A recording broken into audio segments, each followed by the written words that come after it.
কালাকাটা হাসনাত আব্দুল্লাহ। আলহামদুলিল্লাহ আলহামদুলিল্লাহ, এই কুলাঙ্গারটাকে সৌদি আরবের বাংলাদেশ এম্বাসির সহযোগিতায় সৌদি পুলিশ তাকে অ্যারেস্ট করেছে। এই জন্যই তাকে এখন আর সোশ্যাল মিডিয়ায় দেখা যাচ্ছে না, তার আইডিটাকেও খুঁজে পাওয়া যাচ্ছে না। বেটা, আরব দেশে গিয়েছিস একটু পরিবারকে ভালো রাখার জন্য, বুঝছি আরে তুমি রাজনীতি করো, সমস্যা নেই, রাজনীতি করার সময় আছে। বাংলাদেশে আসলে রাজনীতি করিও, কোনো সমস্যা নেই। ওখানে থাকি তুমি উল্টাপাল্টা কথা বলে নিজের পরিবারকে বিপদে ফেলাইছো, নিজেও বিপদে পড়ছো আরব দেশগুলোতে। কি দরকার ছিল এগুলা করার? এখন তোমার কারণে তোমার বউ বাচ্চা যদি থাকে, বাবা মা যদি থাকে, তারা কষ্ট পাবে, তাদের স্বপ্নটা নিঃশেষ হয়ে গেছে। ভাই, আপনারা যেই যেই দল করেন না কেন, এমন কোনো কথা বলবেন না আরব দেশগুলোতে থেকে যেটার কারণে আপনি নিজে বিপদে পড়বেন এবং আপনার পরিবার বিপদে পড়বে। অহেতুক এই সমস্ত কর্মকাণ্ড থেকে বিরত থাকেন। আমি যদি বলি ভাই আমার এই ক্ষমতা নাই, তুমি আল্লাহ দেখো, আপনার কাজ হবে? আল্লাহকে প্রয়োজন আছে আমার? আল্লাহকে প্রয়োজন নাই। আল্লাহ কি প্রয়োজন? আস্তাগফিরুল্লাহ। আল্লাহ তুমি আমাদেরকে ক্ষমা করো।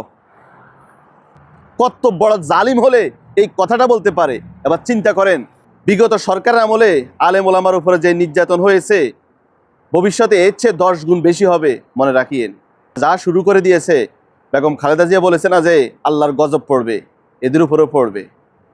শুধু ভোট হলে উন্নয়ন হয় আর না হলে উন্নয়ন হয় না। এই যে দেখ, এই উন্নয়নগুলো কোথা থেকে আসছে? এ দেশে কি ভোট হয়? জালিম সম্প্রদায়।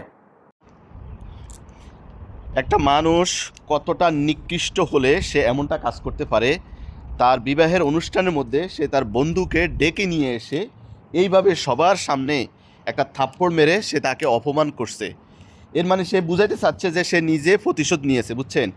কিন্তু এটা কি প্রতিশোধ হলো, নাকি তুমি নিজে বড়া মজলিসে অন্যদের কাছে, সবার কাছে তুমি ছোট হয়ে গেলে? আসলে তার মনের ভিতরে কতটা নিকৃষ্টতম চিন্তাভাবনা থাকলে সে এমন একটা কাজ করতে পারে? পরে হুজুর মসজিদে নিয়ে গেছে, পরে কাছে চল দুজনে খাইয়ে, খাওয়ার পর মসজিদের দরজা আটকে দিয়েছে। পরে আমার এই ঘাড়ে শোয়াইছে, আমি শোয়াছে জোর করে শোয়াইছে। ফরিদপুরের নগরকান্দায় ঘটে গেল এক চাঞ্চল্যকর ঘটনা। মাদ্রাসা শিক্ষার্থীকে বলাৎকারের চেষ্টার অভিযোগে গ্রেপ্তার হয়েছেন এক ইমাম। অভিযুক্তের নাম মাওলানা আলী হোসেন। তিনি দীর্ঘদিন ধরে নগরকান্দার ছাগলদি দরগাপিটা জামে মসজিদের ইমাম ছিলেন। স্থানীয়রা জানায়, সকালে শিক্ষার্থীকে ডেকে নিয়ে শোবার ঘরে আটকে রেখে বলাৎকারের চেষ্টা করে ইমাম আলী হোসেন।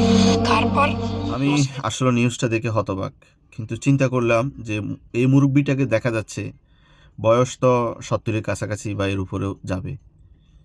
তো ওনার পক্ষে কি সম্ভব এই কাজ করার? আপনার কি মনে হয়? নাকি আল্লাহ ভালো জানেন, নাকি এর ভিতরে গভীর ষড়যন্ত্র লুকিয়ে আছে? আপনার কি মতামত? জানিও বাংলাদেশের মধ্যে বিভিন্ন মসজিদ মাদ্রাসা এমন অনৈতিক কাজ হচ্ছে, বলাৎকারের ঘটনা ঘটতেছে। তার মানে কি এইভাবে সব জায়গায় ঘটতেছে? এভাবেই হচ্ছে?